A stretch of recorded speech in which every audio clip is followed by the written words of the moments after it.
pode ficar aqui. Eduardo Costa, 2007. Sou eu quem quero ir.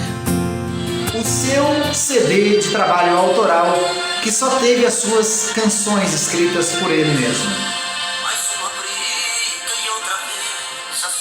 Nele as canções Pisou na Bola, Coração Aberto, É Amor Demais, Pra Afastar a Solidão, Não Vai Embora, É de Madrugada, Rasgando a Madrugada, Fera Madrugada, não, Fera Machucada, Haja Madrugada, hein?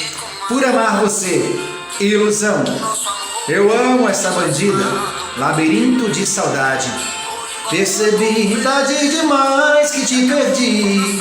Percebi tarde demais. Não preciso de você. Este álbum foi lançado no ano de 2014. E neste álbum, a canção Coração Aberto, composta pelo Eduardo Costa, é uma das canções que revelou a dupla, o cantor, para todo o Brasil.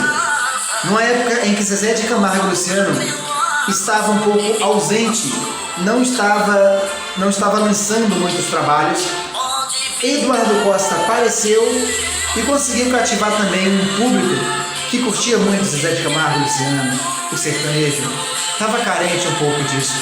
E Eduardo Costa apareceu e fez a cabeça da galera, e daí não vai sair mais. Um abraço a todos, e por aqui estamos conectados na boa música, porque a moda não sai da moda. Um abraço.